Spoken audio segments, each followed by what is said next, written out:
Sir అంటే అనువంశికంగా వచ్చేటువంటి భూములన్నీ కూడా మన తాతల పేరు మీదనే ఉంటాయి ఎగ్జాక్ట్గా. సో సపోజ్ ఫర్ ఎగ్జాంపుల్ మధ్యలో ఎవరో ఒక ఫ్యామిలీ ఒక తాతగారు సడన్గా చనిపోయారు, వీలునామా రాయకుండా. ఇవన్నీ వీలునామా రాస్తే మీకు లింక్, చైన్ లింక్ ఎట్లా ఉంటుంది? మరి సైకిల్ చైన్ చూసావు కదా, చైన్ ప్రతి చైన్కి లింక్ ఉంటుంది. ఇక్కడ లింక్ డాక్యుమెంట్ అంటే అదే meaning. Link 1 weak link in a chain collapses the 1 weak link will collapse the whole chain. Exact. చైన్ ఊడిపోయిందంటే బండి ఎక్కడో వెళ్ళిపోతుంది. సో ఇక్కడ ఏమిటంటే లింక్ డాక్యుమెంట్ ఎందుకంటే ఈ 7-8 తరాలు పెళ్ళి అన్నప్పుడు అంటాం కదా, 7 తరాలు ఇటు 7 తరాలు అటు చూడాలని. 7 తరాలు ఎక్కడైనా ఒక తరం లింక్ పోయాను, సడన్గా ఆయన పోయారు, ఆ నెక్స్ట్ దానికి రాయలేదు, వీలునామా రాయలేదు అంటే గ్యాప్ ఉంది, అక్కడ మ్యుటేషన్ చేయించాల్సి వస్తుంది.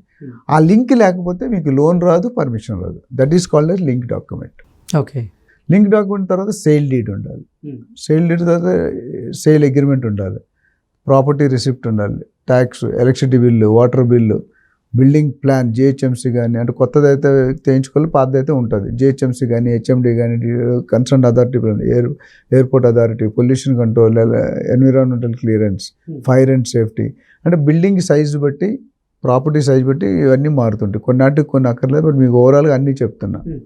ఎందుకంటే బ్లూ ప్రింట్ ఉంటుంది, పెద్ద కాపీ బ్లూ ప్రింట్ ఉంటుంది. ఆ బ్లూ ప్రింట్లో మీది ఎక్కడ ఉంది, మాస్టర్ లేఅవుట్ ఎంత ఉంది, మాస్టర్ లేఅవుట్ ఈ శ్రీనగర్ అనే సొసైటీలో దెర్ ఆర్ 5,000 houses. 5,000 మీది ఏ హౌస్ అనేది మార్కింగ్ ఉండాలి, గూగుల్ మార్కింగ్ ఉండాలి, ఎలివేషన్ ఫొటోస్ ఉండాలి, పొజిషన్ ఖాళీగా ఉండాలి.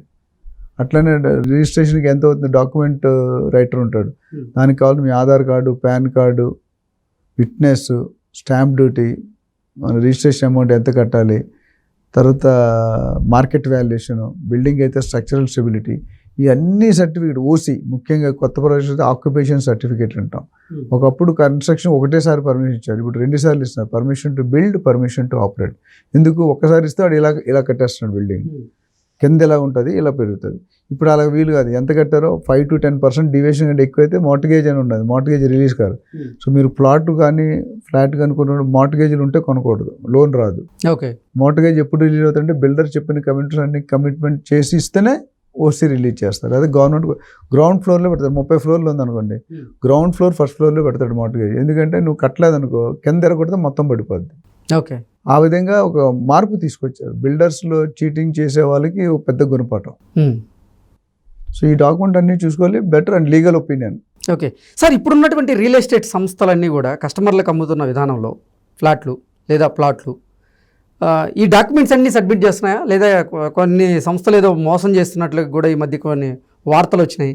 దాంతో చాలామంది కస్టమర్లు కూడా కొనాలంటే భయపడుతున్నటువంటి సందర్భాన్ని మనం చూస్తున్నాం. అటువంటి వారికి మీరు ఇచ్చేటువంటి సలహా ఏంటి? If you are a first time buyer or a second time buyer, better go to a professional real estate agent like అస్.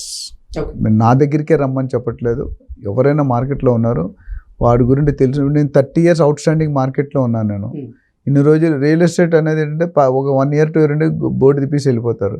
నేను మీరు ఎన్నో సంస్థలకి అసలు సీఈఓగా పనిచేశారు, ఎన్నో కోట్ల రూపాయలుగా టర్నోవర్ని ఆ కంపెనీలకు అందించారు. ఎందుకంటే మన విజన్ ఏంటంటే మనం ఆ బయ్యర్, ఇందాక చెప్పా కదా, I keep my legs in your shoes, customer shoes. నేను కస్టమర్ని అయితే కొంటానా అప్పుడే నేను అమ్మను, నేను కన్విన్స్ కాకపోతే నేను అమ్మను. ఇప్పుడు కూడా చాలా సార్ మీ వెంచర్లో కొన్న, నాకు అసలు వెంచరే లేదు, నేను వెంచర్ వేయలేదు. ఎందుకంటే నేను అడ్వైజింగ్లో ఉన్నప్పుడు బయాస్డ్ చెప్పకూడదు. నా వెంచర్ ఉందనుకో, నా వెంచరే కొన్నా, ఎవడొచ్చినా నా వెంచరే కొని ఉంటాను, నేను చెప్పలేదు. నేను ఓన్లీ అన్బయాస్డ్గా వాట్ ఈస్ ఫ్యాక్ట్, నేను బిల్డర్కి ఫేవర్గా మాట్లాడను, బయర్కి ఫేవర్గా మాట్లాడను, ఏజెంట్ అక్కడ ఉన్నది ఉన్నట్టు మాట్లాడతాను. మనం 30 సంవత్సరాలు అనుభవాన్ని షేర్ చేస్తున్నాం. సో అక్కడ ఏంటంటే మీరు దెబ్బతినడానికి అవకాశం లేదు. ప్లస్ మీరు ఏమంటారంటే మోసం చేస్తారంటే మనమే అవకాశం ఇస్తున్నామండి. ఇప్పుడు ప్రీ లాంచ్ ఆఫర్ అని ఉంది. ప్రీ లాంచ్ ఆఫర్ అంటే ఏంటి? గవర్నమెంట్ చెప్తుంది పర్మిషన్ లేకుండా కొనొద్దని. ప్రీ లాంచ్ అంటే అర్థం ఏంటంటే బిల్డర్ దగ్గర 10 రూపాయలు ఉంటుంది, 100 రూపాయలు కావాలంటే 90 రూపాయలు పబ్లిక్ దగ్గర నుండి తీసుకోవాలి. అవును, తీసుకోవాలి, ఆ డబ్బుతో కట్టాలి. ఆ డబ్బు కావాలంటే పర్మిషన్ కావాలంటే డబ్బు కావాలి, అంతే డబ్బు లేదు. సో మీలాంటి నాలంటూ పట్టుకుంటారు, 90% కట్టిచ్చేస్తారు, తర్వాత పర్మిషన్ రావు, ఈ డబ్బులు ఖర్చు అయిపోతాయి, నా గరక నా ఘాటక. సో ఇక్కడ ఇబ్బంది పడతారు. సో అందుకని మనం డెవలప్మెంట్ ఫస్ట్ ప్రొఫెషనల్ ఏజెంట్ని అపాయింట్ చేసుకుంటే వాళ్ళు మీకు అదే లైన్లో ఉంటారు, అదే ఏరియాలో ఉంటారు కాబట్టి వాళ్ళకి అవగాహన ఉంటుంది. ఒక ప్రాజెక్ట్ చూడగానే ఈ ప్రాజెక్ట్ మంచిదా, ఈ బిల్డర్ మంచిదా, ఇప్పుడు మీరు ఇందాక XYZ కంపెనీ పేరు చెప్పారు, ఆ కంపెనీ కంప్లీట్ చేయిస్తారని. మీకే తెలుసు you're not from real estate, but మీకు ఐడియా ఉంది ఈ పలానా కంపెనీ బాగోదు చేయడానికి. అట్లా అవేర్నెస్ ఒక్కొక్క కంపెనీ పేరు చెప్తే తెలిసిపోతుంది. మేము అదే లైన్లో ఉంటాం కాబట్టి ఇప్పుడు మీరు చెప్పిన కంపెనీ కానీ ఏ కంపెనీ అయినా MD చైర్మన్ CEO లెవెల్లో మన కనెక్షన్ ఉంటాయి. ఓకే సార్, ఇంకొకటి సార్, అసలు ఒక కస్టమరు ఒక రియల్ ఎస్టేట్ కంపెనీ ఏ కంపెనీ మంచిది, ఏ కంపెనీ ప్రొఫైల్ బాగాలేదు అని ఎలా నిర్ధారణ చేసుకోవాలి అంటే ఏం చెప్తారు సార్? బేసికలీ రీసెర్చ్ చేయాలండి కొద్దిగా. అదే అందుకే నేను ఇందాక కూడా అదే చెప్పాను, ఒక ప్రొఫెషనల్ రియల్టర్ ఒక 5 నుండి 10 సంవత్సరాలు అనుభవం ఉన్నవాడి దగ్గరికి వెళ్తే ఇప్పుడు ఉప్పల్లో చేసేవాడు తెల్లాపూర్లో చేయలేడు, తెల్లాపూర్లో చేస్తున్నాడు కుకట్పల్లిలో చేయలేడు. ఎందుకంటే అక్కడ రూల్స్, నామ్స్, మాసు, అఫోర్డబిలిటీ. కుకట్పల్లిలో ఉన్న మాస్ వేరు, బంజారాహిల్స్ ఉన్న మాస్ వేరు, ఇంకా అక్కడ నానక్రామగూడలో ఉన్న మాస్ వేరు. 100 కోట్ల ఎకరం ఉంది, 5 కోట్ల ఎకరం ఉంది, ₹1 కోటి ఎకరం, అన్ని జాగాలు ఉన్నాయి. సో ఇక్కడ ఏంటంటే ఇది నేను చాలాసార్లు చెప్పాను, ఈ రియల్ ఎస్టేట్ బయ్యర్ సెల్లర్ అనేది పెళ్లితో పోలుస్తాను. ఇల్లు కట్టి చూడు, పెళ్లి చేసి చూడు అన్నారు. ఎందుకంటే మీ సిస్టర్కి మీరు మ్యారేజ్ చేస్తే మీరు అబ్బాయి గురించి ఏమేమి తెలుసుకుంటారు? అన్ని రకాల అలవాట్లు ఉన్నాయా, అఫైర్స్ ఉన్నాయా, మంచోడా, తాగుతాడా, ఇవన్నీ కనుక్కుంటారు కదా. అదేవిధంగా మీరు బిల్డర్ని సెలెక్ట్ చేసుకుంటే ఆ ఎక్సైజ్ చేయాలి. ఈ బిల్డర్ ఎవరు, ఎన్ని రోజులు బట్టి ఉన్నాడు, ఎన్ని ప్రాజెక్ట్స్ చేశాడు, ఈ సెగ్మెంట్లో అనుభవం ఉందా, ఆ ఏరియాలో అనుభవం ఉందా, ఈ కస్టమర్స్ ఏం మాట్లాడుతున్నారు, రివ్యూస్ ఏం మాట్లాడుతున్నారు, డాక్యుమెంట్ మున్సిపల్ ఆఫీస్లో చెక్ చేసుకోవచ్చు, HMDలో చెక్ చేసుకోవచ్చు, రేరాలో చెక్ చేసుకోవచ్చు. ప్రతిదీ వెబ్సైట్ ఆన్లైన్ ఉంది. అసలు మీకు అమ్ముతున్న ఫ్లాట్ మీ పేరు చాలామంది డబుల్ రిజిస్ట్రేషన్, ట్రిపుల్ రిజిస్ట్రేషన్ అని చెప్తారు. మీరు కొనుక్కుంటున్న ఫ్లాట్ అసలు మీ పేరు అంటే బిల్డర్ పేరు ఉందా, ఎవరికి అమ్మేసిన ఫ్లాట్ అమ్ముతున్నాడా? ఇప్పుడు ప్లాట్లో మీకు ఒకటే ప్లాట్ 4 అమ్ముతారు, మీకు తెలియదు కదా, అక్కడ ఎవడు ఉండడు కదా మనిషి. మీరు ఇల్లు కట్టినప్పుడు మిగతా 3 బయటకు వస్తారు. కొన్ని అపార్ట్మెంట్ నేను చెప్పను, ఒకటే ఫ్లాట్ 4 అమ్మి ఎవరికి రిజిస్ట్రేషన్ చేయట్లేదు, అందరి దగ్గర డబ్బులు తీసుకున్నారు. అది ఎందుకంటే శోభనబాబు గారు ఏమన్నారంటే 50 సంవత్సరాల కింద భూమి ఎంత ఉందో ఇవాళ కూడా భూమి అంతే ఉంది, కానీ 50 సంవత్సరాల నుంచి పాపులేషన్ ఎంత ఉంది, దాన్ని 3 రెట్లు 4 రెట్లు పెరిగిపోయింది. Today number 1 in the world. Highest population ఎవరంటే మనమే. చైనా వాడిని కొట్టి మరీ పైకి వచ్చేసాం మనం. వాడి నుంచి కంట్రోల్ అవుతున్నాడు, మనం నుంచి రెచ్చిపోతున్నాం. సో ఎందుకంటే ఉన్న 100%లో 75% వాటరే ఉంది మనకి. 25%లో మిగతా 5% కొండలు, గుట్టలు, హిమాలయాలు ఉన్నాయి. మిగిలింది ఎంత? 20%. మన ముత్తాతలు ఉన్నాడు 100 ఎకరాలు ఉండేది, మన తాతలు వచ్చాడు 1, 2, 5, 10. మన నాన్న వచ్చేసరికి గజాలు, మనం వచ్చేసరికి అడుగులు లెక్క ఉంటున్నాం, స్క్వేర్ ఫీట్. మన పిల్లలు ఇంచులు లెక్క ఉంటారు, మన మనవాళ్ళు స్క్వేర్ సెంటీమీటర్. తర్వాత కొనడానికి అవకాశం ఉండదు, ఎందుకంటే ఆ ఉన్న ల్యాండ్నే పైకి ఇలా పెంచుకుంటూ పోతున్నాం. వాటర్ స్కేర్సిటీ వస్తుంది. సో దీనివల్ల ఏమవుతుందంటే హైప్ అయిపోయి రేట్లు. కోకాపేట 100 కోట్లు అనేది ఎగ్జాక్ట్లీ అదే పాయింట్కి వద్దాం అనుకుంటున్నా సార్. అసలు రియల్ ఎస్టేట్ సంస్థలన్నీ కూడా కస్టమర్లకి అరచేతిలో స్వర్గం చూపిస్తున్నాయి. మా దగ్గర ప్లాట్ కొనండి, మీకు 2 సంవత్సరాల్లో డెవలప్ అవుతుంది, 10 సంవత్సరాల్లో 5 రెట్లు పెరుగుతుంది, అది అని చెప్పి ఆశ చూపిస్తున్నారు. కొంతమంది ఏంటంటే సొంతింటి నిర్మాణం కోసం ప్లాట్లు కొంటున్నారు.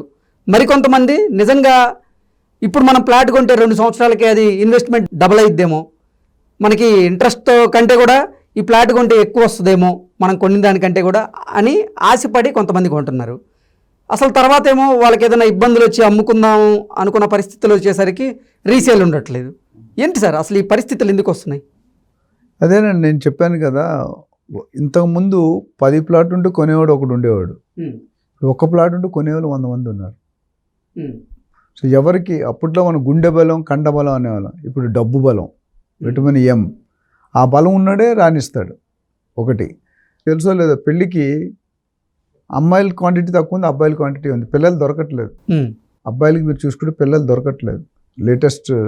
ఎందుకంటే అందరూ ఆడపిల్లల్ని తగ్గించుకొని మగపిల్లల్ని కంటూ పోతే ఒకసారి గ్యాప్ వచ్చేస్తుంది.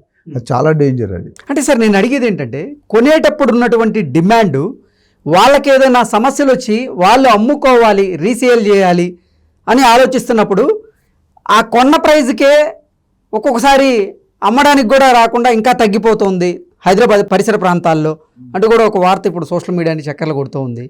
దాన్ని ఎలా చూడొచ్చు అసలు మనం? ఎందుకు రీసేల్ లేదు? ఇప్పుడు మీకు మార్కెట్లో ఈ సింబల్ ఉంది, Louis Philippe crown symbol shirt 5,000 6,000 ఉంటుంది. కుమార్స్ 150 రూపాయలకి 150 200 దొరుకుతుంది. మధ్యలో పీటర్ ఇంగ్లాండ్ అని ఉంది, అది 1000 2,000 దొరుకుతుంది. 3 షర్ట్లే కదా, డిఫరెన్స్ ఏంటి? బ్రాండ్. ఈ లోకల్ వాడు ఎప్పుడైనా చేంజ్ చేయొచ్చు బోర్డ్ని. బట్ రేమండ్సో లేకపోతే లూయిస్ ఫిలిపియో లేకపోతే గాడ్రేజో టాటా ఉన్నాను వీళ్ళు మార్చరు. మనం కొనేటప్పుడు మనకి ఏంటంటే ఇండియన్ కల్చర్లో ఫ్రీగా వస్తే ఫెనైల్ కూడా తాగేస్తామని. ఆ కల్చర్ నుండి బయటకు రావాలి. ఎక్కడ డిస్కౌంట్ ఉందో అక్కడ చిట్ చేయబడతారు. నేను అందుకని నాకు తెలిసినంత వరకు సోనీ, బాటా, టైటన్ ఇవన్నీ పేరు పొందిన బ్రాండ్స్, బ్రిటానియా ఈ బ్రాండ్స్ పడితే కొద్దిగా ఎక్కువ ఉంటుంది. మనం కొనేటప్పుడు మిగతా సామ్సంగ్కి సోనీకి ఎంత తేడా అని తెలిసిన 25% తేడా ఉంటుంది ప్రైస్. బట్ సామ్సంగ్ 3 సంవత్సరాల్లో సామ్సంగ్ అది ఏదైనా లోకల్ కంపెనీ అయితే తక్కువ, సోనీకి ఉన్న వాల్యూ అన్నిటికీ ఉండదు. సామ్సంగ్కి ఉన్న వాల్యూ సామ్సంగ్కి ఉంది, అంటే టాటాకు ఉన్న వాల్యూ టాటాకు ఉంది. సో ఇక్కడ నేను ఏమన్నా మీరు కొనేటప్పుడు బిల్డర్ గురించి మీరు ఆలోచన చేయండి. బిల్డర్ రీసేల్ ఎందుకు రాదంటే వాళ్ళు హైప్ చేసి అమ్ముతారండి. ఇప్పుడు వాళ్ళు కూడా బతకాలి కదా. అందుకనే చాలా ఇంట్రెస్ట్ చెప్పింది అంటే ఫస్ట్ 2-3 సంవత్సరాలు మీకు అప్రిషియేషన్ రాదు. You have to be very clear. Appreciation అనేది 3rd ఇయర్ 4th ఇయర్ నుండి స్టార్ట్ అవుతుంది. ఎవరైతే 10 సంవత్సరాలు ఉంటారో, ఓకే, ఎవరైతే 1 year 2 yearsలో డబుల్ అవుతుంది అనుకుంటే it's purely a sales gimmick. Sales gimmick అంటే ఇట్స్ స్ట్రాటజీ. కోకాపేట మీరు ఎందాక 100 కోట్లు కూడా strategy. It is not a real price. Okay, హుడాలో ఆప్షన్ ఎవరైతే చేశారో అక్కడ నోబడి పెయిడ్ ది మనీ. చాలా మంది తెలియని మాట, పెద్ద సబ్జెక్టు. దాని వెనకాల ఎందుకు నేను అది వేరే క్వశ్చన్ గా తీసుకుందాం అని అనుకున్నాను, లాస్ట్ క్వశ్చన్ గా మీరు ఈ లోపల ఆ ప్రస్తావన తీసుకొచ్చారు. అంటే ఏంటంటే మనం ఒకటి గుర్తుపెట్టుకోండి, state bank of India mother bank for India. అంటే బిగ్గెస్ట్ బ్యాంక్ ఏది మనకి? SBI. అవునా? అవును. SBI సంవత్సరానికి ఎంత ఇస్తుంది ఇంట్రెస్ట్? 6 to 7%. మొన్నటి వరకు తక్కువ ఉండేది, ఇప్పుడు పెంచారు. సరే 6-7% వేసుకున్నా ఎన్ని సంవత్సరాలకి డబుల్ అవుతుంది? 12 ఏళ్ళు 84 13-14 సంవత్సరాలకి అంటే డబుల్ అవుతుంది. బ్యాంకులో డబుల్ ఉంటుంది. ఓకే, మరి 2 సంవత్సరాల్లో డబుల్ ఇస్తుంటే మనం ఎలా నమ్ముతున్నాం? On what basis you are believing?